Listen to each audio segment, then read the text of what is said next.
El cerebro humano, uno de los más grandes enigmas.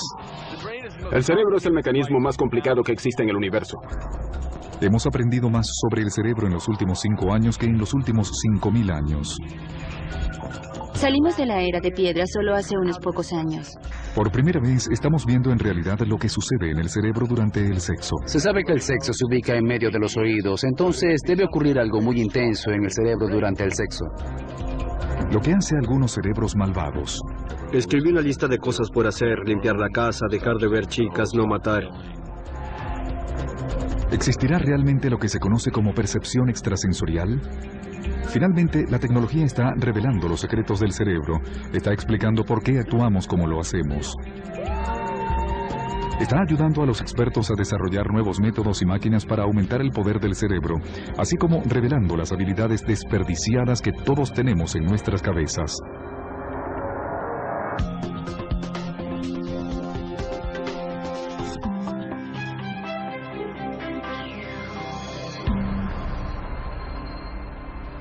El cerebro controla todos los aspectos de nuestra vida.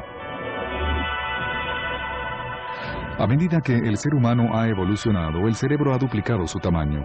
Pesa solo 1,36 kilogramos, pero consume el 20% de todo el combustible que entra a nuestro cuerpo y genera la suficiente energía capaz de mantener encendido un bombillo. Hay que tomar en cuenta que el cerebro ha experimentado una evolución semejante a la de una casa vieja, a la que vamos añadiendo habitaciones, así como todas estas escaleras y conexiones. En la base del cerebro se encuentra la parte más antigua, denominada tallo encefálico. Es algo que tenemos en común con los reptiles y otros mamíferos. Es lo que nos mantiene vivos, pues rige funciones vitales como el ritmo cardíaco, la respiración, la digestión y la presión arterial. Cosas que suceden sin que tengamos que pensar en ellas. Más arriba, en el primer piso, más desarrollado, apareció cientos de miles de años después y se denomina sistema límbico. Es muy importante en el procesamiento de las emociones. Dentro del sistema límbico se encuentra la amígdala. Son masas de tejido en forma de almendra que se encuentra una en cada hemisferio del cerebro. No son más grandes que una uña, pero son el centro del cerebro que controla, procesa y almacena nuestras reacciones emocionales. Una de las emociones más simple y fuerte es el miedo, una emoción primigenia que todos sentimos. Si hubiese que elegir un área del cerebro donde el miedo tiene importancia, sería la amígdala. El mejor lugar para explorar cómo el miedo afecta el cerebro es en las Fuerzas de Operaciones Especiales de la Armada de Estados Unidos en San Diego, California. Los reclutas son puestos en entrenamientos especializados para cambiar la manera en que sus cerebros reaccionan ante el miedo.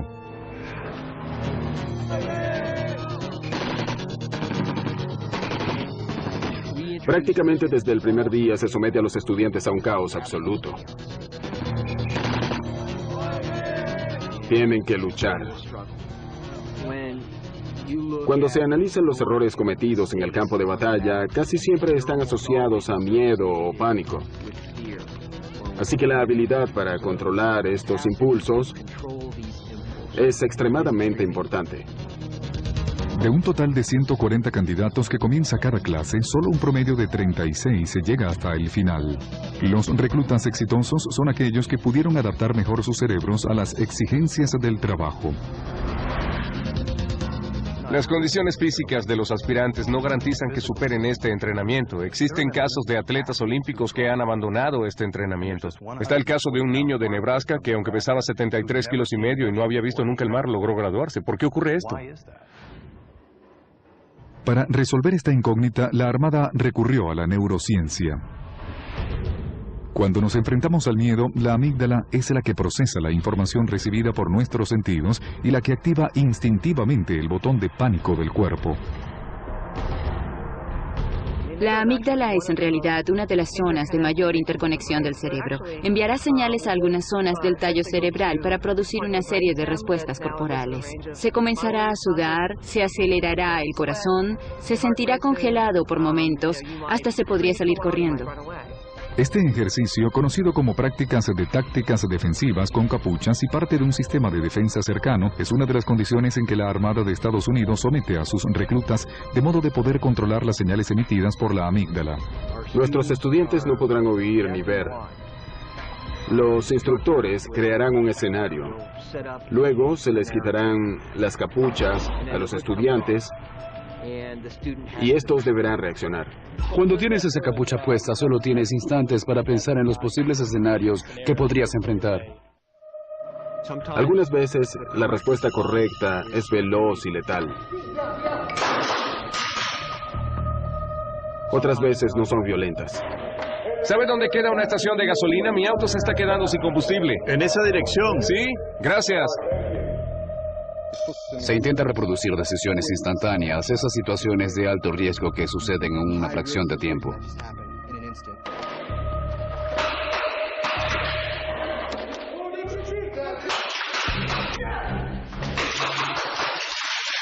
¡Al suelo!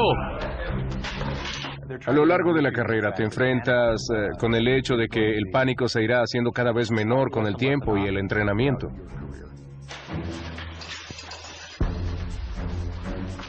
¡Quítesela! ¡Quítesela! La manera correcta de entrenar es, primero, exponer a la gente a situaciones de miedo a las que irán acostumbrándose. Y segundo, saber cómo reaccionar ante dichas situaciones. Al estar en constante exposición a situaciones aterradoras, los reclutas aprenden a suprimir el miedo, que de lo contrario los haría reaccionar erróneamente y los expondría a la muerte. Pero, ¿cómo el cerebro logra hacer esto? Los científicos han descubierto que a medida que el ser humano fue evolucionando, otra parte del cerebro denominada corteza cerebral comenzó también a intervenir en el procesamiento del miedo. La zona del cerebro que nos distingue más como humanos es la corteza cerebral. Si la amígdala representa el primer piso del cerebro, la corteza es el segundo piso. Es una capa delgada, arrugada y externa del cerebro. Se divide en 4 áreas conocidas como lóbulos. Si se desplegara la corteza cerebral de un mono, sería del largo de una hoja de papel. Si se extendiera nuestra corteza cerebral, equivaldría a 4 hojas de papel de largo. Esto se debe a que nuestra corteza es arrugada y se encuentra apretada dentro del cráneo. Los lóbulos frontales es en la región que está justo arriba de nuestros ojos. Son las áreas más recientes de nuestro cerebro. Con la evolución del ser humano, los lóbulos frontales se convirtieron en el lugar donde se procesa el pensamiento consciente, racional, es donde resolvemos nuestros problemas. Los lóbulos frontales son trascendentales, pues son en realidad los conductores del cerebro. Se encargan de sincronizar todas las actividades. Los científicos hicieron un gran descubrimiento cuando identificaron que esa información percibida por nuestros sentidos llegaba casi 2 veces más rápido a la amígdala que a los lóbulos frontales. Las diferentes señales cerebrales viajan a gran velocidad y a menos que instintivamente sepamos cómo reaccionar ante una amenaza potencial, podemos quedar paralizados ante el miedo, mientras los lóbulos frontales reciben y emiten la respuesta correcta. Parte de lo que sucede con el miedo y el pánico es desconocido, no se sabe cómo reaccionará después. En esencia, el cerebro se paraliza tal como le sucede a un venado ante la luz. La amígdala puede incluso recibir señales a grandes velocidades, pero a veces estas son erróneas. Inmediatamente la situación te hace entender que no estás en peligro y que no debes tener miedo. Estas señales instantáneas emitidas por la amígdala son transmitidas y controladas gradualmente. Aquí es donde se realiza el entrenamiento de la Armada. Se les enseña a los reclutas a minimizar ese retraso mediante reacciones rápidas y acertadas ante diferentes situaciones. ¡Manos arriba! ¡Manos arriba!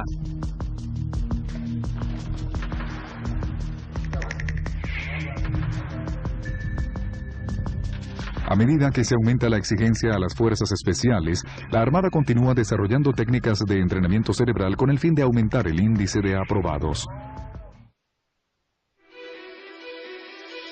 En los últimos años hemos aprendido más sobre el cerebro que en cualquier otro momento de la historia. ¿Cómo está organizado y cómo funciona? Los hallazgos en el campo cerebral están ayudando a la Armada a replantear el entrenamiento de los aspirantes a Fuerzas de Operaciones Especiales, SEAL. Algunos ejercicios especializados pueden mejorar sus reacciones cerebrales mediante situaciones de combate aterradoras. Pero los candidatos necesitan algo más para enfrentar miedos paralizantes.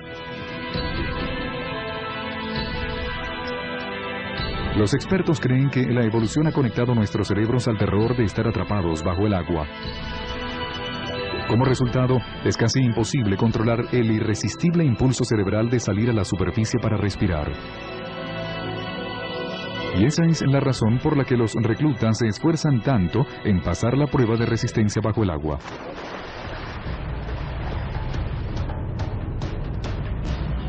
La prueba de resistencia bajo el agua representa un gran logro en esta carrera.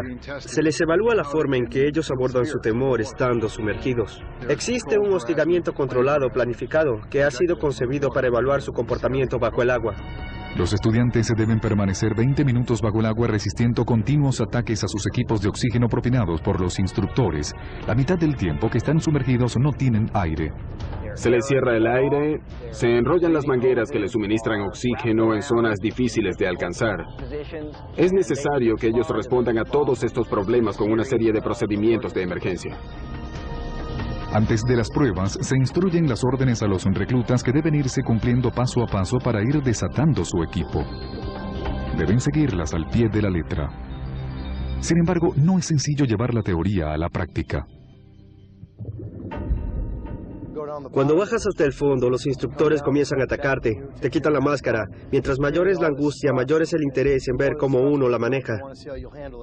A medida que el aspirante se va quedando sin aire, su amígdala cerebral aprieta el botón de pánico que obliga al participante a subir hasta la superficie. Los lóbulos frontales pueden ganar esta batalla en el cerebro si el estudiante mantiene el control.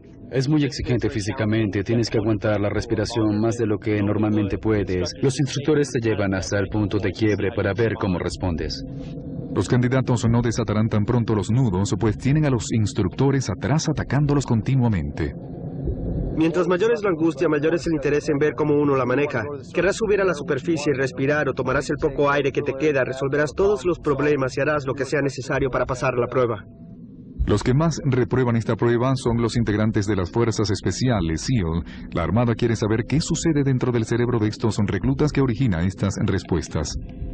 No hay nada más aterrador que no poder respirar. Esto genera una respuesta cargada de enorme ansiedad. Hay una liberación enorme de hormonas que producen gran tensión y que hacen difícil poder controlar la situación con el pensamiento. En condiciones normales, el cerebro se comunica con el cuerpo mediante inmediatas señales eléctricas. El cerebro envía impulsos eléctricos desde sus células nerviosas hacia otras que viajan a una velocidad de 435 kilómetros por hora.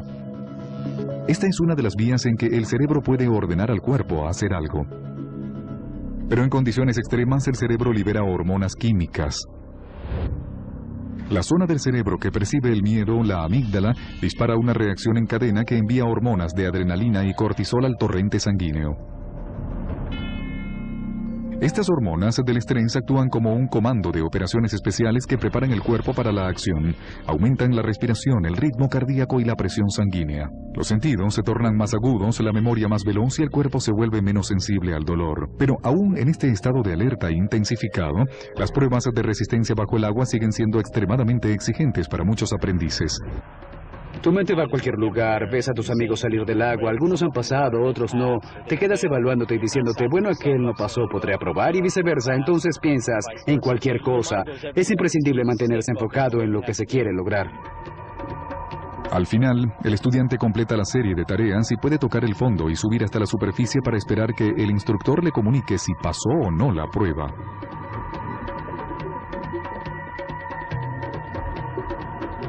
Pocos candidatos a las fuerzas especiales de la Armada aprueban este entrenamiento en el primer intento.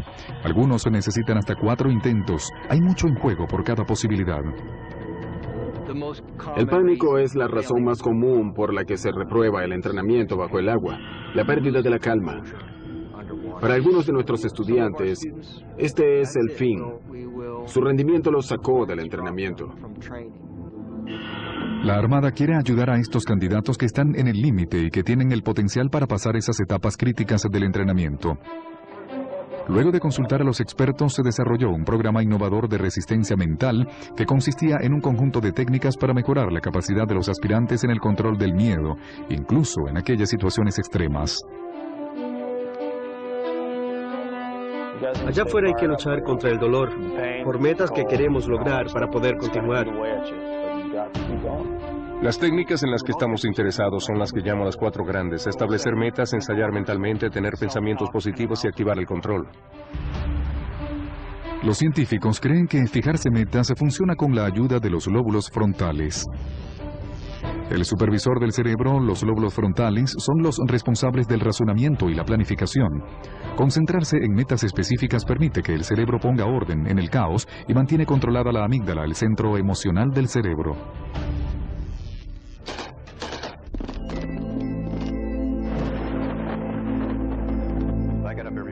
Todas las mañanas me levantaba y me decía, voy a lograrlo en el desayuno. Durante el desayuno me repetía, voy a lograrlo en el almuerzo. Luego me decía, durante toda la tarde lo haré. Así fui conquistando metas paso a paso.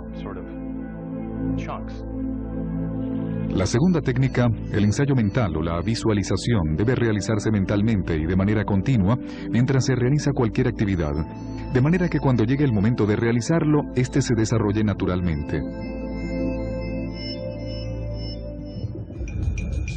Si practicas primero en tu mente y luego haces un ensayo de lo que deberías hacer en momentos tan estresantes como estos, cuando tengas que enfrentarte con estas situaciones en la realidad, será la segunda vez que lo hayas hecho frente a dicha dificultad, entonces tendrás una reacción de menor angustia. La tercera técnica, animarse, ayuda a enfocar los pensamientos de los aspirantes. El promedio de palabras que una persona se dice a sí misma va desde 300 hasta 1000 palabras por minuto. Si estas palabras son positivas en vez de negativas, puedo hacerlo en lugar de no puedo, ayudaría al cerebro a hacer caso omiso a las señales de pánico que emitiría la amígdala. Los lóbulos frontales siempre están encendidos. Es muy fácil pensar en dificultades, situaciones negativas como voy a reprobar, ¿qué estoy haciendo aquí? No practiqué lo suficiente. Lo que debe hacerse es reemplazar esos pensamientos negativos por positivos. Unidad 54. La última técnica, activar el control, se centra en la respiración. Cuando conscientemente se respira lentamente, logramos combatir los efectos que produce el pánico. Al efectuar largas exhalaciones, imitamos el proceso de relajación del cuerpo y hacemos que llegue más oxígeno al cerebro, con lo que logramos mejorar su funcionamiento. Una gran estrategia de focalización se logra a través de la respiración. Esto debe hacerse sobre todo porque en respuesta al miedo el cerebro deja de trabajar apropiadamente. Por sí sola, no funcionaría la activación del control. La amígdala envía señales tan poderosas que es complicado anularla si aún sentimos miedo. Pero al combinar las 4 técnicas se logra una gran diferencia en el promedio de los aprendices que fueron aprobados, el cual aumentó de 1/4 a 1/3. La idea de pasar los límites quizás no es nueva, pero en este contexto resulta muy positivo poder entrenar el cerebro. Ahora la ciencia sabe cómo hacerlo. Se remonta mucho antes de la época de los guerreros. Se está superando lo que sea, lo que pensabas que eran tus limitaciones. La verdad es que soy una persona diferente. La confianza en ti mismo llega al techo. Ves y haces las cosas de una manera que nunca te lo hubieras imaginado. Sin embargo, no solo es en el campo de batalla donde estos descubrimientos sobre el cerebro han tenido gran impacto. También se están desentrañando algunos secretos tentadores sobre lo que sucede. A pesar de que el cerebro ha desarrollado una respuesta de miedo para mantenernos alejados del peligro, está dotado de un fuerte impulso básico sexual para preservar la supervivencia de la especie. Tener un orgasmo es una de las experiencias humanas más impactantes. Es emocionante poder comenzar a entrar sigilosamente en la mente y descubrir exactamente cómo el cerebro produce ese éxtasis incontenible. En los Países Bajos, el Dr. Gerd Holstech está siendo pionero en la investigación sobre el sexo. Por primera vez se conoce qué sucede en el cerebro del hombre y la mujer durante el orgasmo. Hace 15 años era imposible, pero en la actualidad, con las nuevas técnicas de imágenes cerebrales, es muy probable ver lo que está pasando. Para averiguarlo, necesita parejas voluntarias. El hombre o la mujer accede a ser inyectado con un oxígeno radioactivo y luego a ser estimulado por su pareja hasta llegar al orgasmo. Mientras esto sucede, el voluntario está acostado manteniendo su cabeza dentro de una máquina de imágenes en 3 dimensiones denominada Scanner PET. El escáner PET mide solo el flujo sanguíneo, se mide la cantidad de sangre que fluye hacia diferentes partes del cerebro. El cerebro está compuesto por muchos kilómetros de vasos sanguíneos. Cuando las células del cerebro están trabajando, necesitan recibir mucha sangre cargada de energía y rica en oxígeno. Cuando están en reposo, sus requerimientos disminuyen. podemos ver qué partes del cerebro intervienen en el proceso de eyaculación u orgasmo. Aparte del desafío que enfrentan los voluntarios para tener un orgasmo en las instalaciones de un laboratorio, también hay restricción de tiempo. El contraste de oxígeno tiene una duración de solo 2 minutos. Es complicado tener un orgasmo en estas circunstancias. En cualquiera de estas circunstancias, la gran mayoría de los seres humanos tienen relaciones sexuales en privado, diferente a lo que ocurre con casi todos los animales. Afortunadamente, 11 hombres y 13 mujeres lograron el objetivo en el momento oportuno. Lo que este experimento novedoso reveló fue la increíble diferencia entre la actividad cerebral del hombre y la mujer durante el acto sexual. El resultado fue verdaderamente sorprendente. Cuando se observa el cerebro masculino durante la eyaculación o el orgasmo, pueden verse diversas partes activadas. Durante el orgasmo masculino, la sangre fluye a borbotones hasta la parte superior del tallo cerebral. Además de ser una de las partes más antiguas del cerebro humano, es el área que controla la liberación de dopamina en el cerebro. La dopamina es un tipo de hormona catalogada como neurotransmisor. Los científicos saben que la dopamina produce sensaciones muy fuertes asociadas con el placer. Lo que parece estar claro es que la dopamina se libera en momentos antes de comer, tener relaciones sexuales y consumir drogas. No se limita a ser un químico del placer, es también un químico de la anticipación.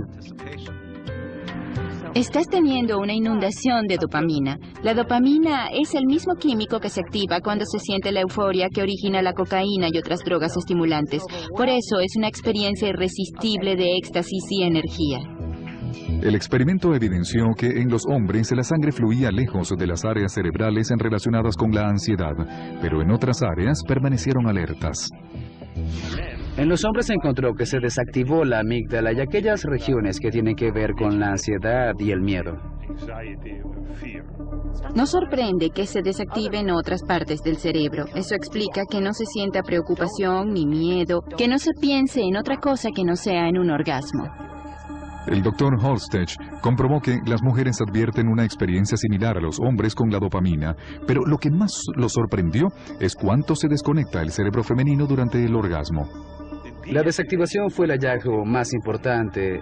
En las mujeres se produce una desactivación considerable de todos los centros del cerebro que están relacionados con la ansiedad, el miedo, el estado de alerta. Aparentemente la mujer se desconecta. Incluso, la mujer puede quedar inconsciente durante el orgasmo, mientras que el hombre no. Los expertos creen que la diferencia entre los hombres y las mujeres se remonta a la época prehistórica cuando éramos cazadores y recolectores. Esto puede tener un propósito evolutivo. Durante millones de años tuvimos sexo en las praderas africanas rodeados de peligrosos animales que merodeaban. Alguien tenía que estar completamente alerta para saltar, correr o defender al grupo. Es lógico que hayan sido los hombres. Por eso el cerebro de las mujeres tendía a desconectarse más que el de los hombres. El Dr. Holstech espera que para futuras series de pruebas pueda incrementarse el tiempo en el que se monitorea lo que sucede en nuestros cerebros durante el acto sexual. Reconoce que está intrigado al ver cuán rápido disminuye la sensación de euforia provocada por la dopamina luego del orgasmo. Sigo convencido de que existen grandes diferencias entre hombres y mujeres en los momentos previos, durante y después del orgasmo. ¿En qué consiste exactamente esta diferencia? Eso es exactamente lo que quisiera conocer. Aparte del sexo, la dopamina juega un rol mayor en la motivación de nuestros cerebros para la realización de toda clase de actividades, incluso para las cosas que parecieran ser opuestas al sexo, no para preservar la vida, sino para arriesgarla. Sí. ¿De qué se trata la búsqueda del placer que hace que estos paracaidistas de la modalidad salto base quieran lanzarse de un acantilado en Moab, Utah? Todos esos acantilados son considerablemente peligrosos por su gran altura. En una escala de peligrosidad del 1 al 10 están en un 8. Cualquier error puede ser mortal. Cuando te lanzas de una altura de casi 152 metros, tienes unos 6 segundos de vida. ¿Eso es extremo? Sí, eso es muy extremo.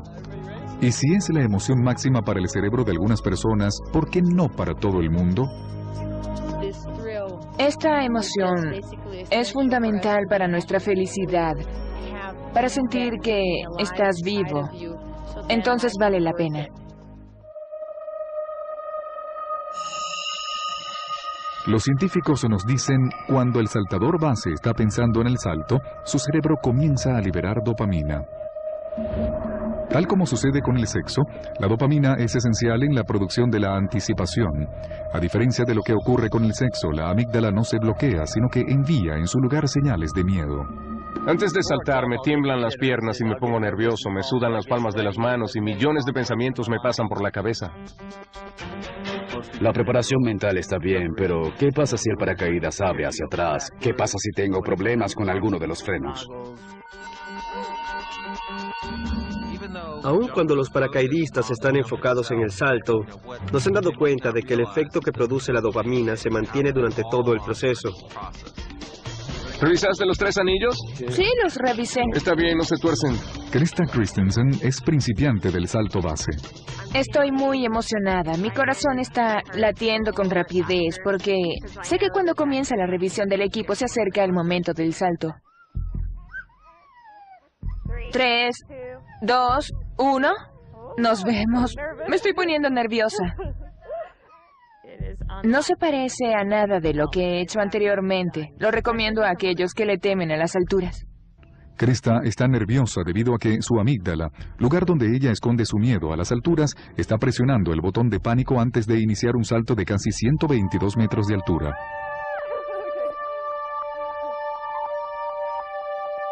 Es como el descubrimiento fisiológico que experimenta una persona al saber que se activa su sistema de ansiedad, se libera adrenalina, con lo que se acelera el corazón, se desprenden diversas hormonas, dentro de las que se cuentan las hormonas que generan estrés como el cortisol, se liberan neurotransmisores como la dopamina antes de que aparezca el estado de euforia. A la par de estas sensaciones, los lóbulos frontales de Krista la llevan a cuestionarse si está haciendo lo correcto.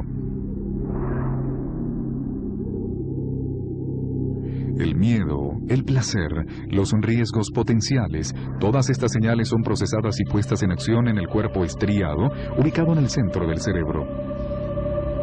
El cuerpo estriado es una especie de centro de encendido. También es la zona cerebral donde existe la mayor concentración de receptores de dopamina. A medida que los torrentes de dopamina bombardean el cuerpo estriado del cerebro de Krista, su motivación a sentir placer combate otros impulsos. ¿Esto será suficiente para que ella salte? Dentro del cerebro de una saltadora principiante de la modalidad base, se libra una batalla mientras ella toma una decisión que pondría en riesgo su vida. ¿Krista será capaz de arriesgarlo todo por placer? ¿Está bien? Bien.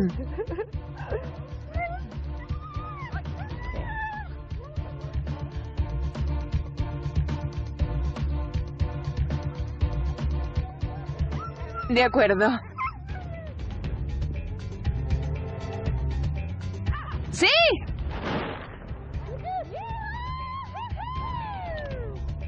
Evidentemente, la decisión de saltar refleja que la recompensa anticipada ganó la batalla entre buenos resultados y posibles consecuencias mortales.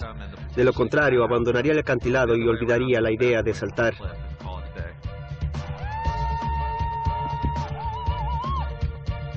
Vaya, fue increíble, indescriptible. Estoy lista para subir y lanzarme de nuevo.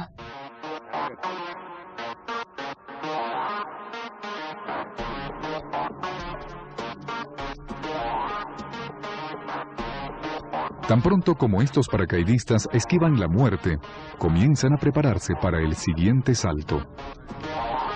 Pareciera que se van volviendo adictos a encontrar nuevos lugares con mayores peligros y condiciones más exigentes. Los científicos tienen una teoría para esto.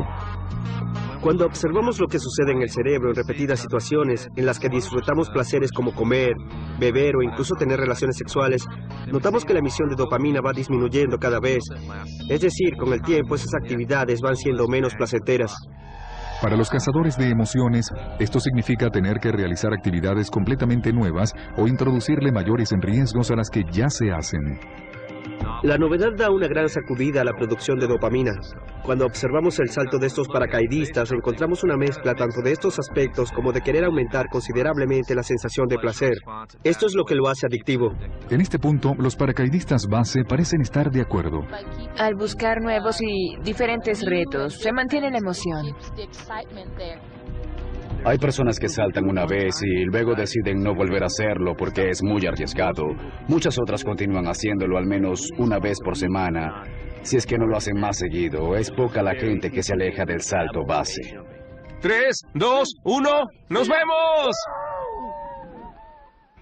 Los científicos creen que disfrutamos retando el peligro, pero es necesario para nuestra evolución. Ellos expresan que si los humanos no hubiesen tomado riesgos, todavía vivieran en cavernas. Sin embargo, les gustaría saber por qué algunas personas se arriesgan más que otras. Incluso en situaciones cotidianas como comer en un restaurante, habrá personas que siempre ordenarán lo mismo, y otras que continuamente probarán nuevos platos arriesgándose con el fin de experimentar nuevos sabores. Expertos de la Universidad Emory en Georgia quieren descubrir si algunos cerebros están preprogramados para experimentar o tomar mayores riesgos que otros. Se le pidió a algunos voluntarios para realizar un juego. El objetivo es evitar recibir un corrientazo en el pie. Eso dolió. Cada vez que jueguen, los voluntarios deberán escoger entre dos opciones. Yo quiero la primera opción. No quiero recibir un corrientazo.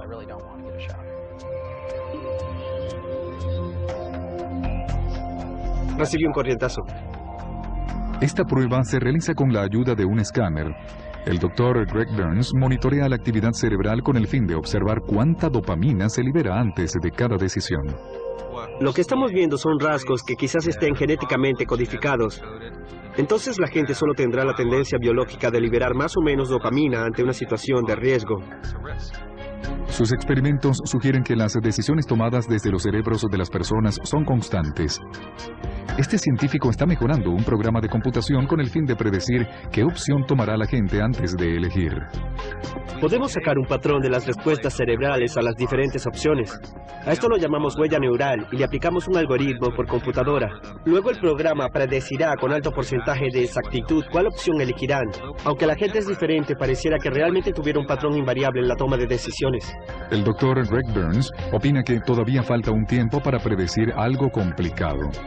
Lo interesante en el campo de la neurociencia es que a medida que se profundiza más sobre la toma de decisiones, surgen mayores dudas sobre el tema. Una de las grandes interrogantes que los científicos intentan descubrir es cómo un tipo determinado de personalidad toma decisiones morales. Nuevos hallazgos están dando pistas para entender por qué los cerebros de psicópatas se les permiten cometer hechos abominables. Todos nos equivocamos de vez en cuando. La mayoría del tiempo cuando cometemos errores no lo sabemos, aunque lo presentimos. Nos sentimos mal, culpables, sentimos remordimientos. Y es esa sensación de habernos equivocado que nos frena de repetir esos desacertados comportamientos en el futuro. Pero, ¿qué pasa cuando alguien no siente culpa o remordimiento? Entonces, en su cerebro no se libra ninguna batalla que lo prevenga de cometer, repetir e incluso disfrutar de actos considerados atroces por el resto de la sociedad. Hombres como Ted Bundy mató al menos a 35 mujeres. Jeffrey Dahmer torturó hasta morir a 17 niños y hombres. Y Joel Rifkin golpeó y estranguló a 17 prostitutas. Estos arquetipos de la maldad de la vida real maravillan a los científicos. Ted Bundy fue mi inspiración para entrar en esta carrera. Ted Bundy creció en esta misma. Así que crecí escuchando esas historias que harían que terminara como lo hizo. Esto dejó perplejo a todo el mundo. Sorprendido no creo. No sé qué esperar. No había estado nunca en la cárcel. Tampoco había sido arrestado. Solo combiné las dos incógnitas que más quisiera resolver. ¿Cómo funciona el cerebro y cómo trabaja este órgano en personas como los psicópatas que cometen estos actos? Los investigadores indican que de cada 100 personas, una es psicópata. La mayoría de estos no es violenta y son excepcionales los que se convierten en asesinos en serie. Sin embargo, todos comparten rasgos similares. Ted Bundy realmente posee casi todas las características de un psicópata. Era persuasivo y superficial. Tenía mucho carisma, llegó a convencer a mucha gente, hasta incluso logró casarse cuando ya era un anciano. Nunca nadie imaginó que él fuera capaz de ser un asesino a sangre fría. Según el doctor Ken Keel, la característica principal de un psicópata es que carece de conciencia. Con frecuencia decía, no sé por qué existe tanto alboroto en torno a todo esto. Bundy y Dahme están muertos, pero Joel Rifkin todavía está vivo y encarcelado al norte de Nueva York. ¿Te sentiste culpable después de haber cometido todos esos asesinatos? No, en realidad no. Hubo uno o dos por los que me sentí mal, pero no culpable por eso. Debí haber tenido cuidado, no me importó, es lo triste del asunto. Queremos entender verdaderamente por qué ellos no pueden darse cuenta de que están cometiendo esos crímenes y que estos tienen impacto sobre otras personas. Los científicos esperan que, buscando dentro del cerebro de los psicópatas, puedan finalmente identificar las razones de sus pensamientos retorcidos. Había una vez un inocente y pequeño niño que tenía una hermosa sonrisa, llamado Joel Rifkin. Nunca tuvo sentido de la maldad. ¿O sí la tuvo?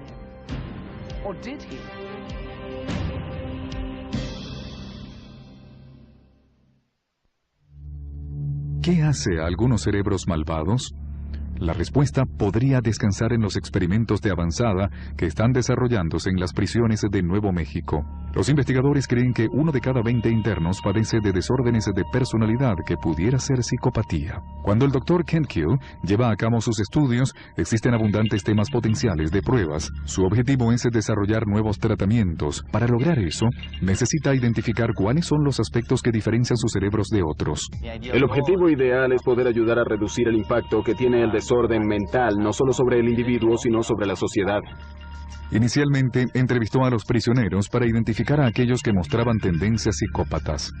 Durante esta entrevista vamos a abordar diferentes aspectos de su vida. Empezaremos con la historia escolar, luego hablaremos de su trayectoria laboral, de su familia, de su actividad criminal, así como de cosas que usted ha hecho y de asuntos similares. Los psicópatas tienen patrones similares de comportamiento. Desde pequeño siempre estuviste en problemas. Siempre. Los psicópatas tienen un estilo de vida impulsivo y nómada. Cambian de domicilio, de relaciones, son sexualmente promiscuos, tienden a involucrarse en problemas.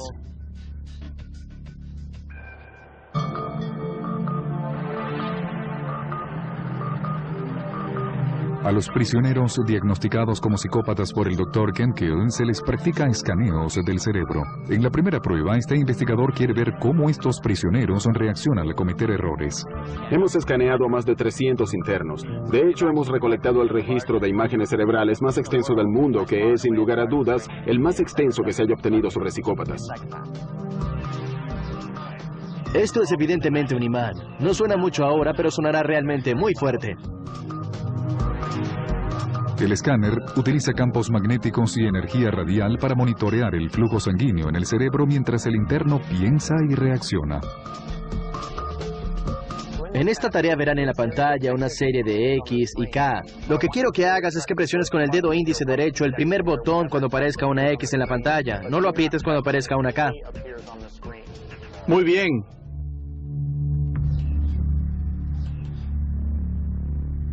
Las dos letras pasan tan rápidamente que el reto es casi imposible superarlo para cualquier persona.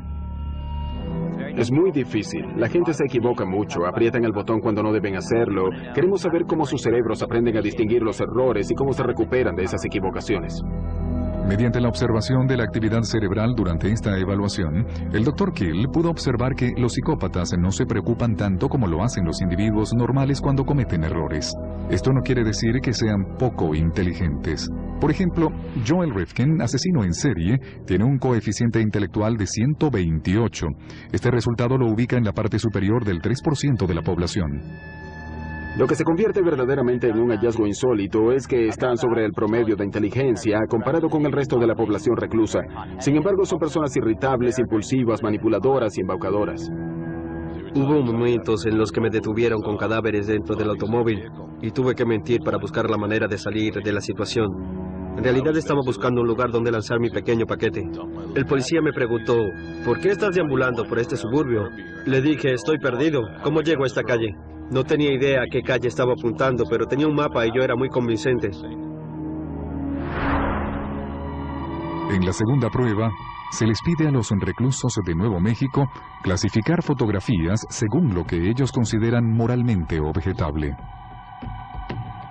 Una violación moral es una acción o actitud que se considera incorrecta. Uno debería tomar sus decisiones de acuerdo a su propio sistema de valores morales y no a la que los otros o la sociedad pueda considerar incorrecto. ¿Entiendes lo que digo? Claro. Muy bien. Estamos tratando de entender cómo los reclusos procesan cualquier información que tiene un valor moral. Existen diferentes sistemas cerebrales que deciden si algo viola o no los esquemas morales. Queremos saber si estos sistemas se han desarrollado normalmente o no en los reclusos psicópatas. Esta investigación pionera intenta demostrar lo que los científicos se han preguntado durante años, si los psicópatas tienen alguna limitación en su capacidad de razonamiento. Lo que se observó es que sus lóbulos frontales, una de las recientes áreas cerebrales que apareciera con la evolución, y la amígdala, una de las partes más primitivas del cerebro, no se comunican apropiadamente. Además, en un estudio reciente, el doctor Adrian Rain descubrió que el cerebro de los psicópatas es físicamente diferente. Este científico estaba preparado para mostrar por primera vez que los psicópatas tenían amígdalas reducidas en promedio. Eran 17% más pequeña que en la mayoría de la gente. Esta es otra pieza crucial para entender el rompecabezas del por qué los psicópatas no sienten temor al cometer actos criminales. Los psicópatas saben que es incorrecto matar a otra persona, pero ¿por qué lo hacen? Ellos no tienen esa sensación de lo que es moral. No voy a clavarte este cuchillo porque voy a sentir el dolor. Voy a experimentar tu dolor. Habrá empatía. En fin, puedo ponerme en tus zapatos.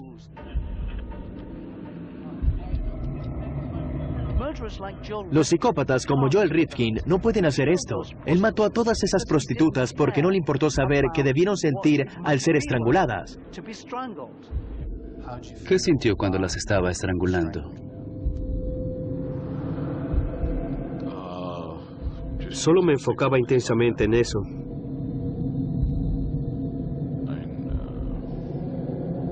No pensaba en nada más. Rifkin cometió una gran cantidad de crímenes. No cabía duda que tarde o temprano lo atraparían. ¿Y qué pasa con todos los demás psicópatas? Este es 1 entre 100. ¿Por qué no terminan en prisión? La investigación del Dr. Rain identificó la diferencia en los cerebros de los psicópatas de cuello blanco, esos a los que no les importa nada estafar a la gente quitándole los ahorros de toda la vida. Es cierto, ellos tienen una amígdala de menor tamaño, pero parece que la comunicación entre esta y los lóbulos frontales es normal. Tienen menor capacidad para crear empatía con los demás, pero cuentan con un poder cerebral que les permite ser buenos mentirosos y estafadores. Los psicópatas exitosos mostraban muy buenos desempeños ejecutivos, capacidades para la planificación, facultades para regular y controlar, tienen buena conciencia de sí mismos y reaccionan bien ante el estrés. Sinceramente, es necesario tener estas cualidades ejecutivas para poder timar y manipular exitosamente a los demás. Dado que los científicos ahora están seguros de que los psicópatas tienen daños cerebrales, ¿se impone la interrogante acerca de cuándo surgen estos daños? Creemos firmemente que la sensación del bien y del mal está conectada al cerebro, que determinará si algo es más o menos moral, dependiendo de los antecedentes neurobiológicos y genéticos que se tengan.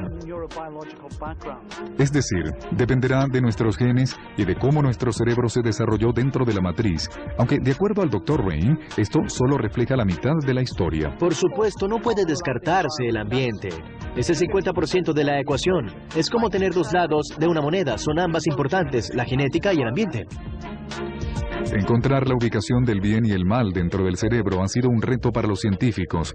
Sin embargo, hay un misterio aún mayor que espera ser descubierto: la memoria. Gracias a la memoria, el cerebro viaja constantemente en el tiempo, trayendo momentos del pasado al presente.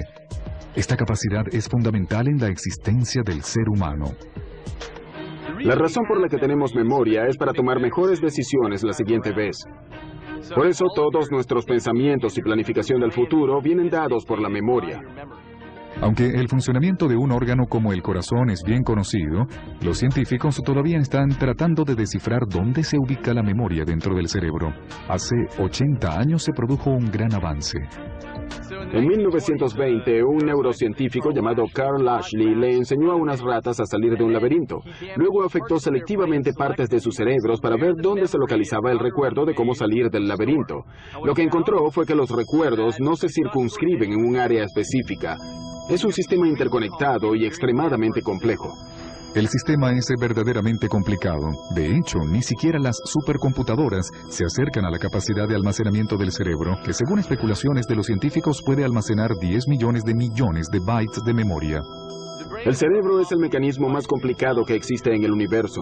Posee 10.000 millones de células solo en la corteza cerebral, que es la parte más externa. En una minúscula parte de la corteza del tamaño de 1 milímetro cúbico existen más conexiones que estrellas en la Vía Láctea. Todas estas conexiones hacen que el cerebro sea capaz de almacenar y recuperar inmensas cantidades de información de manera extraordinaria. Quizás no exista nada más asombroso e impresionante que la memoria fotográfica o la mnemotecnia. A medida que tratamos de entender la visión y la memoria en el campo de la neurociencia, nos fascinamos con las personas mnemotécnicas. Tienen una memoria incalculable, pueden recordar todo lo que entra en su cerebro. El artista inglés Stephen Wiltshire posee esta extraordinaria habilidad. Es capaz de recordar complicadas vistas de grandes ciudades y luego reproducirlas con detalles asombrosos. Para su más reciente dibujo, subió a lo más alto del puente de la torre para tener una vista panorámica de Londres. Necesitó solo unos pocos minutos en el lugar, pues afirma que su memoria visual de la escena no se desvanece. Solo estoy viendo los edificios y rascacielos. Me gusta apreciarlo durante 20 minutos para luego reproducirlo de memoria. Para comprender las asombrosas destrezas que tiene Stephen Wiltshire, ayudaría a entender cómo funciona su visión. La visión es procesada en la parte trasera del cerebro, en los lóbulos occipitales o en la corteza visual. 2 ojos nos proveen un campo visual de aproximadamente 200 grados. Pueden detectar 2.300.000 sombras diferentes de colores. Los expertos estiman que los ojos envían al cerebro 72 gigabytes de información cada segundo. Esto es similar a 18.000 canciones en un iPod. De vuelta en su galería, Stephen comienza a dibujar lo que vio. Utiliza diferentes áreas de su cerebro. Los lóbulos parietales de Stephen están trabajando específicamente para controlar la planificación espacial y la coordinación de ojos y manos. Al cotejar su dibujo con la vista de la ciudad, revela lo increíblemente exacto que es. En poco más de una hora reprodujo la ciudad de Londres. Esta obra se venderá por $4.000. El talento de Stephen es casi sobrehumano. Sin embargo, estas destrezas tuvieron su precio. Es un autista erudito, lo que significa que su cerebro se desarrolló de forma diferente. La mayoría de nosotros no tenemos esas habilidades que él posee, porque nuestros cerebros están realizando otras 57 actividades. Estamos pensando en nuestras carreras, hipotecas, nuestros futuros y en lo que compraremos en el supermercado más tarde, entre otras cosas. Como consecuencia, el patrimonio neuronal debe repartirse entre varias y diversas tareas. El cerebro de un sabio en especial se consagra a una sola actividad, por ejemplo, resolver el cubo de Rubik o tocar piano.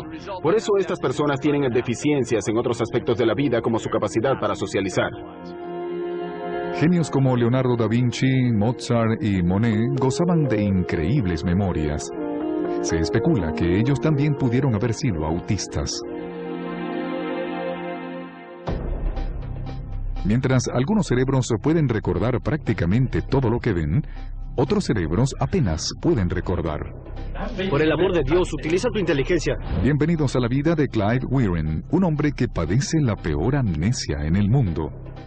¿Qué hacíamos antes de sentarnos en este banco? No recuerdo.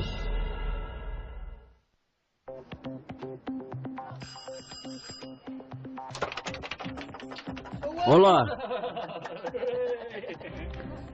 Aunque Clive Weirin ha visto a su esposa Deborah muchas veces el día de hoy, cada vez que la ve es como si fuera la primera vez. Clive tiene el peor caso de amnesia del mundo. Su memoria retentiva es a lo sumo de 30 segundos. ¿Qué estábamos haciendo antes de sentarnos aquí? No tengo idea. ¿Sabes qué casa es esa? No. ¿La habías visto antes? No. Él me dijo que es como el momento después de despertarse, como ese momento antes de levantarse, cuando todavía uno no se ha dado cuenta de dónde está. ¿Qué es lo que sabes? Nada de nada. ¿Nada? No. Nunca he pensado en nada ni soñado. De día o de noche. ¿De día o de noche es igual? Sí. No pienso en nada, nunca. Clive fue director y musicólogo británico aclamado hasta que una infección viral le provocó una encefalitis. Cuando la inflamación disminuyó, descubrieron que su cerebro había sufrido daños graves. Ahora solo tiene memoria a muy corto plazo. Clive no recuerda nada de lo que le pasó desde que se lo llevó la ambulancia en marzo del 85. Y su memoria episódica es tan vaga que es como si no tuviera. ¿Quién es este? No me acuerdo. Míralo, es él. Mi hijo. Tu hijo, así es, Sí, es Anthony. mi hijo. Sí. Y esos son sus hijos. ¿Sus hijos? Sí. Ahora ya están veo. mucho más grandes. Aunque la memoria se almacena por todo el cerebro, hay una área que actúa como la llave de un almacén durante el proceso de recuperación, el hipocampo, que se encuentra dentro del sistema límbico. Sabemos que sin el hipocampo no podemos almacenar recuerdos nuevos. Existen por lo menos dos tipos de memoria en el cerebro y por lo general las llamamos memoria a corto y a largo plazo. Entonces la memoria a corto plazo sirve para si yo te doy mi número de teléfono y lo tienes que recordar durante unos segundos mientras lo marcas. La memoria a largo plazo involucra aspectos como dónde crecimos, a qué escuela asistimos y lo que hicimos hoy. Todo eso se guarda dentro de la memoria a largo plazo. Lo que sucede a Clive es que su memoria es muy a corto plazo. No le da tiempo de transcribirla a la memoria a largo plazo. No puede grabar lo que está en su memoria a corto plazo dentro de la estructura física de su cerebro. Los neurólogos que han examinado a Clive encontraron daños graves en el hipocampo y creen que eso es lo que impide que su cerebro almacene recuerdos. Clive Waring sufre tanto de amnesia anterógrada y retrógrada. No puede aprender cosas nuevas, pero también le cuesta mucho recordar cosas viejas. Y parece que su capacidad para almacenar información a voluntad también se ha visto afectada. Miren lo que pasa cuando la esposa de Clive le pregunta en qué trabaja su hijo. ¿Sabes cuál es la profesión de Anthony? No. Es ingeniero eléctrico. ¿Ah, sí? Sí. ¿Y sabes qué es lo que diseña? No. Trata de adivinar. Me temo que no tengo idea. Motores de autos. Ah, motores de autos. Sí, motores para autos eléctricos. Qué buena idea es esa. Sí, sí. Basta de esos gases venenosos que salen de los motores Es de verdad. gasolina. Son venenosos, Sí, ese ya fue ¿no? un desastre. Es verdad. Sí. ¿Conoces a alguien que diseñe motores para autos eléctricos? No, a nadie. ¿No conoces a nadie? No. Tu hijo. Ah, ya veo. Anthony los diseña. Mi hijo. De hecho, ahora tiene un negocio propio. Ah, bien hecho. Sí. ¿En qué está trabajando Anthony ahora? No, no sé. La última vez que estuve consciente estaba en la escuela.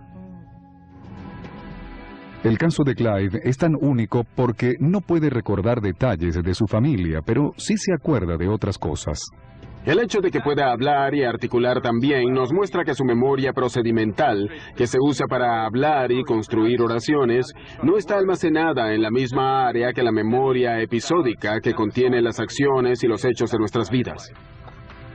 Los diferentes tipos de memoria están almacenados en distintas partes del cerebro.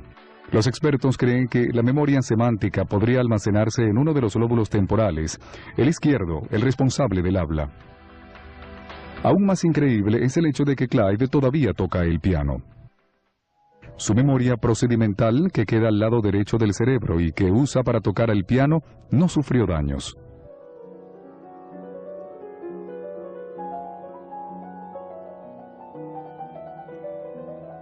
Cuando Clive toca piano, lo hace continuamente, como si tomara un impulso que lo llevara a través del tiempo. Es una gran manera de ilustrar la forma en la que los diferentes tipos de memoria están separados. ¿Sabes en qué mes estamos? No. En abril. Abril. El mes Abril. que viene es tu cumpleaños. Sí. Hoy, Clive está animado, pero ese no es siempre el caso. Nunca había visto esta porquería. Usa tu inteligencia. Así era Clive en 1988. Llevaba 3 años con amnesia y estaba frustrado y molesto. Durante los primeros 10 años, Clive vivía en su propio mundo y decía las mismas 3 cosas una y otra vez, debido a la ansiedad, el miedo, el terror y el horror de su situación. Clive registraba por escrito cada momento de conciencia que tenía. Era como una compulsión. Escribía en la mesa, en la pared, en cualquier superficie que tuviera a su alcance. Entonces, ¿cómo crees que apareció allí? No tengo idea. Supongo que los doctores no saben. Pero tú sí deberías. No lo sé. ¿Podrías escucharme, por Dios? Cuando digo que no, es no. Lo siento. Las páginas de su diario están llenas de exclamaciones y palabras tachadas. Sin embargo, eventualmente se volvió menos iracundo. Empezó a cambiar después de los primeros 14 o 15 años. Comenzó a recordar cosas durante más tiempo y cambió de humor. Deborah le atribuye este cambio a su fe y a sus plegarias. Los científicos tienen su propia explicación. Sabemos que el cerebro cambia físicamente y eso es lo que significa la palabra plasticidad. Es una constante reescritura de su propio circuito. El cerebro de los niños es plástico en extremo. Ese es el por qué pueden aprender idiomas con tanta facilidad o tocar instrumentos nuevos. Y lo que estamos descubriendo ahora es que el cerebro de un humano adulto es mucho más plástico de lo que pensábamos antes. Cuando la gente sufre de daño cerebral, otras partes del cerebro pueden encargarse de las funciones perdidas. Deborah se pregunta si este año Clive seguirá necesitando su diario. Cuando revisa lo que escribió hace 3 días, semanas o meses y se da cuenta de que es lo mismo una y otra vez, se molesta y creemos que es mejor quitárselo y ver si le hace falta. Para sorpresa de todos, después de haber escrito en su diario todos los días durante 23 años, Clive no ha preguntado por él. Ya no debe sentir la necesidad compulsiva de registrar cada momento de conciencia. Los científicos han aprendido mucho sobre la memoria estudiando a Clive, pero también sobre otras funciones del cerebro que contribuyen a formar la personalidad de la gente. Se dice que la memoria es lo que hace lo que somos. Y Dios, si me habré dado cuenta de lo errado que es eso. La personalidad de Clive, gracias a Dios, está intacta. ¿Quieres un café? No, me encantaría. Sabía que querrías uno. Es divertido y también muy compasivo. Habrán camino al cielo en la tierra. Él no sabe quién es, pero él es quien es. No ha cambiado. Es puro Clive. La memoria juega un papel fundamental en todo lo que hacemos, hasta en los deportes.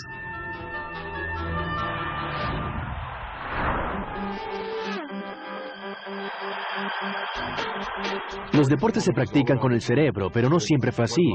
Durante la mayor parte de la historia de los deportes, a la gente no le importaba el cerebro. Consideraban que un atleta era bueno si tenía los músculos definidos y buena coordinación. Pero desde hace 10 años, creo que la mitad de los deportes, y a veces, más importante aún, los de alto rendimiento, están relacionados con el funcionamiento del cerebro. Hoy en día, los atletas conocen la importancia del cerebro para su rendimiento deportivo. 90% es mental, es un juego rudo, ¿sabes? Hay que tener control sobre la mente para poder jugar. Entonces, ¿cómo ayuda el cerebro a mejorar el juego?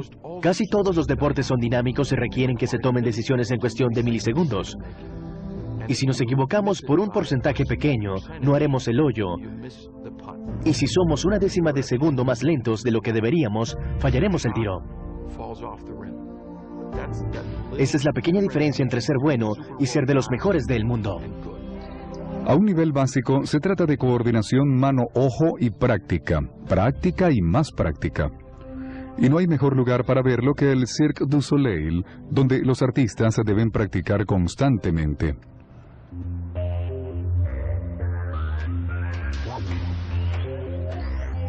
Usamos los lóbulos frontales para aprender a llevar a cabo actividades, pero el área del cerebro que más se beneficia de la práctica es el cerebelo, que se encuentra detrás del cerebro.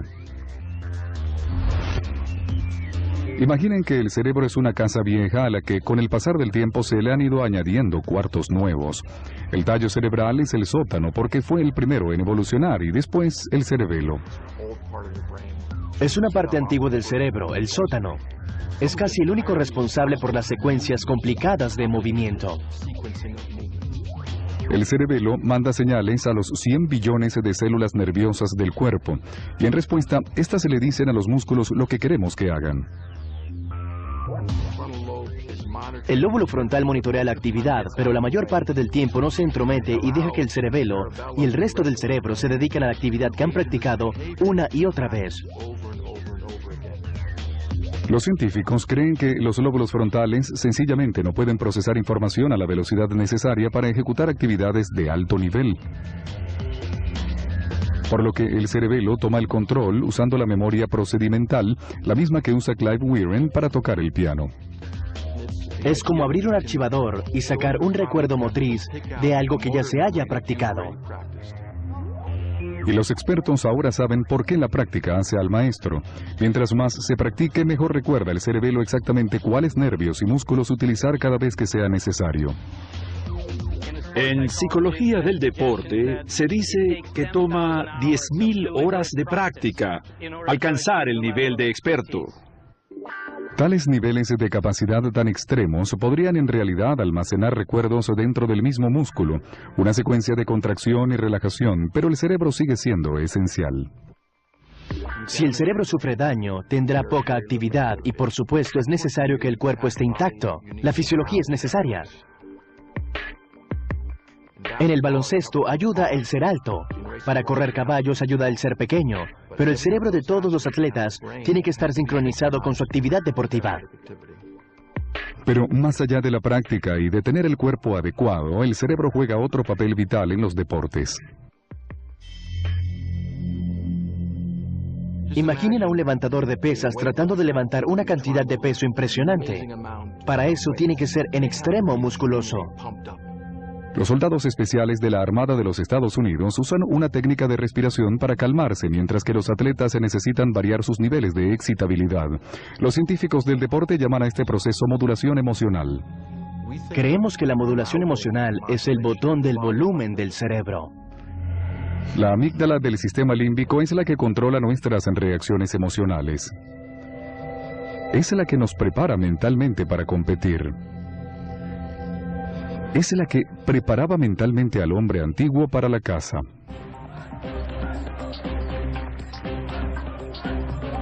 Pero la amígdala necesita un activador. Una manera sencilla de hacerlo es usando algún tipo de estimulación sensorial como vitorear y aplaudir.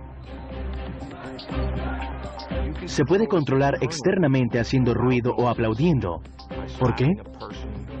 Porque los sistemas sensoriales están en el primer piso del cerebro. Por eso es que en los deportes mucha gente hace ruido por intuición. Dale, dale, dale.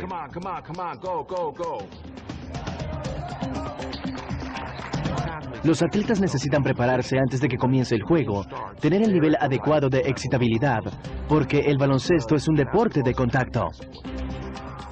Hay que empujar, que pelear por los rebotes. Es casi como si fueran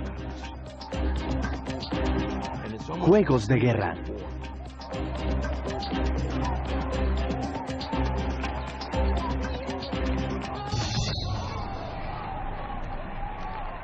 Una vez que se alcanza el nivel alto, lo que se quiere es disminuirlo. Es casi tan difícil como haberlo alcanzado en primer lugar.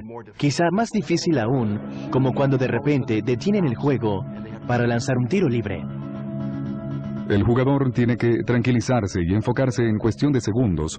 En el cerebro del jugador, los lóbulos frontales deben detener la reacción de la amígdala, calmar las emociones, relajar el cuerpo, respirar más lento y bajar el ritmo del corazón, para así tener una mejor oportunidad de lograr el tiro. Es difícil debido a que el cuerpo del jugador podría estar demasiado excitado. O los lóbulos frontales podrían verse distraídos por otros pensamientos como el miedo a fallar. Si estos pensamientos son lo suficientemente fuertes, el sistema límbico podría reaccionar y activar la reacción del miedo. Esto haría un extremo difícil el concentrarse en ejecutar bien una tarea complicada. Una situación que los expertos llaman miedo escénico.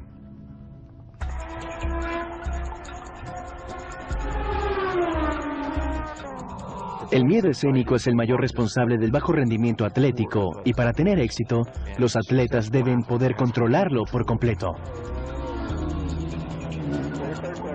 Es difícil bajar el ritmo cardíaco y concentrarse en lo que hay que hacer, porque todo es tan caótico que lo que uno quiere es hacerlo lo más rápido posible, pero lo que hay que hacer es calmarse y tratar de estar tranquilo. Mantente lejos de la raya, Graham. Mantente lejos de la raya. Si se hace mal, las consecuencias podrían ser fatales.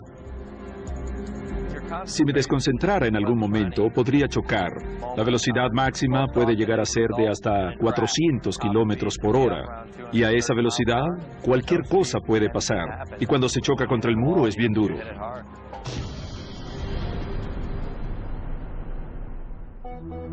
Pocos deportes generan tanto miedo escénico como el golf. A la gente le encanta ver torneos de golf porque les gusta ver a los atletas fallar por medio metro y perder premios de cientos de miles de dólares. Jugar golf requiere de mucho silencio debido a que se usan movimientos muy precisos y los lóbulos frontales deberían estar concentrados. Sabemos que Tiger Woods puede hacerlo porque lo ha hecho muchas veces, pero ¿qué tiene él que le permite hacer siempre hoyos en uno?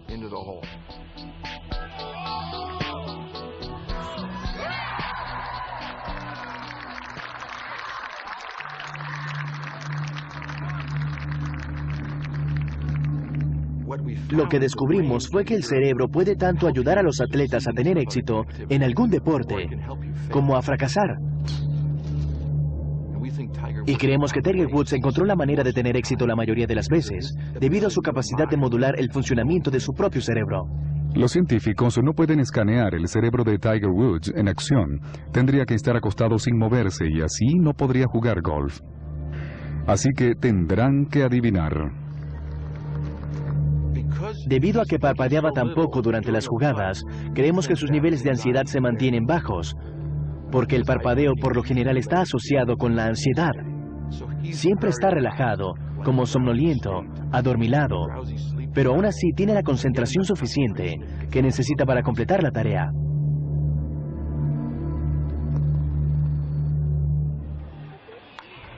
Los atletas llaman a esta sensación especial estar en la zona, cuando sus movimientos parecen fluir sin ningún esfuerzo consciente. Se trata de una combinación de la práctica grabada en el cerebelo, la concentración de los lóbulos frontales y los bajos niveles de ansiedad de la amígdala del sistema límbico. Es muy difícil entrar en la zona. La verdad es que uno se siente en control de la respiración. Puedo bajar mi ritmo respiratorio, todo lo que sea necesario, al igual que el de mi corazón. Cuando eso ocurre, soy totalmente consciente de todo y mis 5 sentidos trabajan mejor que nunca. Los expertos creen que el cerebro a veces se concentra tanto que de alguna manera puede bloquear o ignorar cualquier información irrelevante. Cuerpo y cerebro comienzan a trabajar en perfecta sincronía. Los atletas, y si es por eso, cualquier persona, quieren entrar en la zona, y es que el poder concentrarse en la tarea que se debe realizar es algo especial. Y cuando se logra, se pueden hacer cosas impresionantes, pensar con claridad y tomar decisiones con tranquilidad. En ese momento todo se pone en cámara lenta y puedo controlar lo que pienso, lo que debo ver y elegir qué pensamientos debo dejar entrar en mi mente. Y como resultado tengo más oportunidades de tener éxito. Está en la zona. Puede ser el recurso más extremo del cerebro para controlar el cuerpo, pero hay gente que afirma que sus capacidades se extienden aún más allá. Me están jalando hacia acá. Se trata de la noción de que el cerebro tiene un sexto sentido. También me dice que hable sobre Staten Island. Allá es donde vivimos. Déjeme decirle exactamente lo que me está diciendo, para que usted sepa dónde es. Es pasando por el puente, por el peaje, y tomando el primer cruce a la izquierda.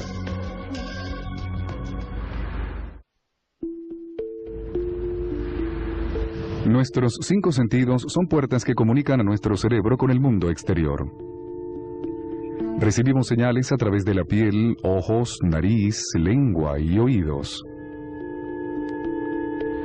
Diferentes áreas del cerebro interpretan información sensorial como tacto, vista, olfato, gusto y audición. Pero, ¿y si existiera un sexto sentido? ¿Nos permitiría eso leer mentes, anticipar acontecimientos o recibir mensajes de los muertos? Aunque 1 de cada 4 estadounidenses se dice creer en la percepción extrasensorial, solo unos cuantos científicos consideran esta posibilidad. El doctor Dean Radin investiga fenómenos psíquicos en el Instituto de Ciencias Noéticas en el norte de California. Su teoría dice que nuestro cerebro podría tener habilidades extrasensoriales, aunque nosotros podríamos darle un nombre diferente. Algo de lo que la gente habla comúnmente es sobre los presentimientos. A mí por lo general me pasa cuando manejo. Si siento que hay algo malo en esta esquina, algo que no me gusta, casi siempre es que viene un automóvil en la otra vía. Así que he aprendido a prestarle atención a mis presentimientos. Es como ver el futuro inmediato. Otra cosa es la sensación de ser observado, un efecto muy comúnmente reportado. Es típico el caso en el que las mujeres sienten que algún hombre las está mirando. También existe la telepatía telefónica. Sin ver el identificador de llamadas, a veces la gente oye el teléfono y de inmediato saben quién es. Y no hablo de los casos donde siempre llama la misma persona, sino de alguien inesperado. Así que creo que este tipo de situaciones sí ocurren en el día a día. Mueve la mano un poco. Sí. Esa es una buena señal. Bueno, creo que estamos listos para comenzar. El Dr. Radin ha examinado a más de 300 voluntarios en cuartos con escudos electromagnéticos, donde les muestra una serie de imágenes y mide sus reacciones. Les presentamos en secuencia aleatoria imágenes de tranquilidad o de mucha emoción mezcladas con otras. Las imágenes de mayor emoción evocan reacciones más fuertes. Lo que el Dr. Radin descubrió fue que, a pesar de haber elegido a sus sujetos al azar, siempre encuentra gente que reaccione de manera precisa antes de ver las imágenes. Parecía que supieran con antelación el tipo de imagen que les iba a mostrar, aunque el grado de sus habilidades psíquicas parecía variar. No todo el mundo va a poder jugar golf tan bien como Tiger Woods, pero el mundo puede jugar en el laboratorio, lo pudimos comprobar, y en ocasiones tuvimos la suerte de encontrar gente que jugaba al nivel de Tiger Woods. Alguien afirma que lo enterraron con goma de mascar. Lo enterraron con goma de mascar. ¿Enterró a alguien con goma de mascar? Agarre el micrófono, por favor. El éxito de John Edward como medium en la televisión sugiere que está dentro de la categoría de Tiger Woods. En la historia de la ciencia, muchas veces nos hemos equivocado. Antes pensábamos que la Tierra era plana y estábamos errados. Creíamos que el Sol giraba alrededor de la Tierra y estábamos equivocados. Creíamos que los objetos físicos eran sólidos y estáticos. Ahora sabemos que estábamos errados. Entonces comencé desde la idea de que todo el mundo afirma que es un medium o un curandero. Yo no sé, podría ser, podría no ser. Muéstrenme los datos. Estoy abierto a cualquier posibilidad. ¿Le pusieron solo 2 barras? Su secretaria. A ellos les gustaba la misma goma de mascar y lo enterramos con eso. 2 barras. Era, creo que un paquete individual. La goma de mascar que trae la tira cómica, creo. Muy bien. Eso es Vienen lo que estoy sintiendo. individuales. ¿Representa para usted una figura Es mi paterna? papá. ¿Y todavía ve a su asistente? Sí. Él quiere que le hagas una broma, que le preguntes por qué no puso más goma de mascar. ¿Por qué no todo el empaque? Por lo general, los medium operan solo con trozos de información. Me da la sensación de, ¿ya no se había ido? Así es. Está bien. No porque el otro lado esté fragmentado, sino porque ellos solo pueden captar datos aislados. Es como tener mala recepción en el celular y únicamente poder escuchar palabras aquí y La palabras gente allá. pregunta qué bueno, que dónde están y que cómo lo hago. Y yo digo, bueno, ¿dónde está el Internet? Es un lugar que existe, pero no se puede entrar con un cuerpo físico. Hay que usar un conducto, una conexión para entrar. Hay que conectarse de alguna manera. ¿Alguien tiene una rana de plástico? Me están jalando hacia acá. Entonces los que están aquí se salvaron. Los de acá, no. Cuando voy a comunicarme con alguien, siento un alón hacia cierta parte de la sala, hacia cierto grupo de personas. Mi sobrino pidió por Navidad una rana de juguete y su papá falleció. ¿Su papá falleció antes de Navidad? Sí. Cuando oigo algo, no lo escucho con los oídos. Siento que estuviera fuera de mi cuerpo oyendo, pero son pensamientos los que escucho. No. John es uno de tantos medium que aceptaron someterse a exámenes en la Universidad de Arizona. Vamos a ponerle un gorro con 19 electrodos. Hice 3 experimentos con John Edward. cada uno más controlado que el anterior. El más controlado se trataba de hacerle a los medium y a los voluntarios electroencefalogramas y electrocardiogramas. Una de las maneras de saber si el medium formula preguntas leyendo la mente del voluntario y no la del fallecido es midiendo las ondas cerebrales y la actividad cardíaca, es decir, el corazón y el cerebro del medium y del espectador al mismo tiempo. El medium nunca se encuentra con el sujeto y se mantienen separados por un biombo. John y los demás medium deben obtener toda la información posible acerca de los familiares fallecidos del sujeto. Voy a decirle lo que estoy viendo, oyendo y sintiendo, y a pedirle que me confirme o verifique la información solo con un sí. Está bien. Lo primero que me pide es que le hable sobre una figura masculina que está a su lado, que podía ser un esposo o un hermano que acaba de fallecer, ¿entiende? Sí. Muy bien, en realidad hay dos, hay tres. Hubo un par de ocasiones en las que no pude conseguir nada de información, ¿sabes? En absoluto. Así que la gente se preguntaba, ¿por qué? Y yo no sé. Quizás soy yo. No sé. Y por eso me pusieron 0. Pero a veces, John conseguía información precisa. A veces los sujetos pensaban que estaba equivocado y después se daban cuenta de que no. O el sujeto no tenía la respuesta y tenían que preguntarle a algún familiar o amigo. Y averiguaban que John estaba en lo correcto. El nivel de precisión de John fue en promedio de 80 a 90%.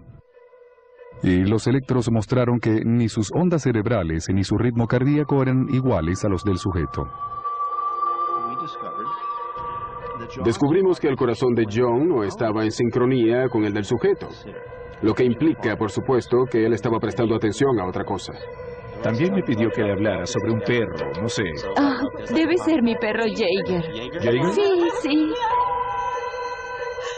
Que, por cierto, aparentemente necesita que lo bañen. Sí, ya huele mal, es verdad. Basándome en los experimentos que hice en el laboratorio con John, llegué a la conclusión de que sin duda, de verdad es un medium. El llamado experimentos de vida después de la muerte creó una gran controversia en la comunidad científica, en parte debido a que generaba más preguntas que respuestas. En el presente, científicamente, no sabemos cómo mediums como John Edward hacen lo que hacen. La hipótesis que probamos en el laboratorio es que todos tenemos energía y que esta es continua como la luz de las estrellas distantes, y lo que John y otros hacen es usar su cerebro y su conciencia como antena y receptor, y aprendieron a sintonizarse con las señales que estén presentes. Ellos le bajan el volumen al ruido y así reciben estas señales tan sutiles. El concepto de una estructura de la realidad conectada, de la cual somos parte tan solo por existir, es similar a la fuerza de la guerra de las galaxias. Llega un momento en el que Obi-Wan comienza a sentir perturbaciones en la fuerza cuando estalla un planeta. Y en ese sentido puede sentir ondas que viajan por el espacio-tiempo. El fenómeno al que llamamos percepción extrasensorial seguramente opera de un modo parecido. Los psíquicos tienen un nombre para esta conexión a distancia, entrelazamiento cuántico. Hasta ahora es solo una teoría aplicada a electrones y moléculas. Los científicos no saben aún si pueda aplicarse al cerebro. Pero más pronto de lo que pensamos, podría confirmarse la existencia de la percepción extrasensorial. Siempre es muy difícil predecir cuándo van a pasar ese tipo de cosas. Pienso que quizás en 20 años, de aquí a 20 años. Y si pudiéramos alimentar nuestros cerebros con máquinas y que la generación siguiente diera el próximo paso evolutivo sin tener que esperar. Las innovaciones radicales son el objetivo semisecreto de los programas creados en la DARPA, la Agencia de Investigación de Proyectos Avanzados de Defensa. Su misión es la de ser científicos analíticos e imaginativos en pro del sistema de seguridad nacional, y crearon mucha de la tecnología asombrosa que damos por sentada, además del Internet, el ratón de la computadora y por supuesto el bombardero furtivo. Tienen a los científicos más inteligentes de Estados Unidos, creando cosas que no veríamos sino hasta dentro de 30 o 40 años. Son muy innovadores. La DARPA está innovando en la Universidad de Columbia, en Nueva York. Los científicos están escribiendo un programa de computación que ayude al cerebro a procesar información visual a la velocidad de la luz. En la sociedad moderna somos bombardeados con información, ya sea con imágenes de televisión, de la red, del trabajo de cada quien, y ya se está haciendo insoportable y tenemos que ver qué imágenes de verdad vale la pena que veamos y cuáles podemos ignorar. La idea detrás de la visión computarizada acoplada corticalmente es unir lo mejor de ambos mundos, la versatilidad del cerebro humano y la velocidad de las computadoras. Es muy difícil decirle a un sistema de visión computarizada que se encuentra algo gracioso, fuera de lo común o sospechoso. Es mucho más fácil que una persona lo haga. Claro que estos sistemas son muy rápidos, así que la pregunta es, ¿cómo podemos incrementar la velocidad del procesador de visión humano? En este ejemplo, las imágenes son tomas aéreas de Seúl, en Corea del Sur. El analista está buscando helipuertos.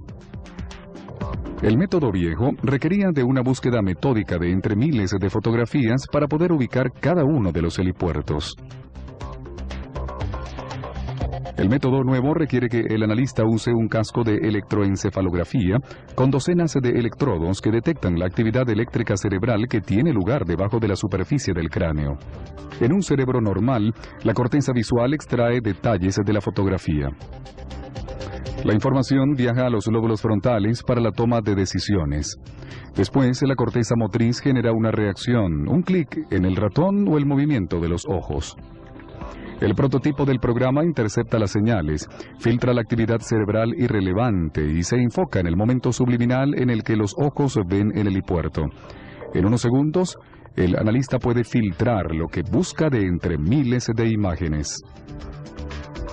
Aunque no esté consciente de eso, su cerebro es muy eficiente para identificar las pocas fotografías donde aparecen helipuertos y las podría recordar más tarde. Entonces, en esencia, vamos a interceptar las señales que indican si lo que se está viendo es interesante y sin que el sujeto tenga que decir nada. Usarlas para reordenar la base de datos de imágenes para mejorar la búsqueda.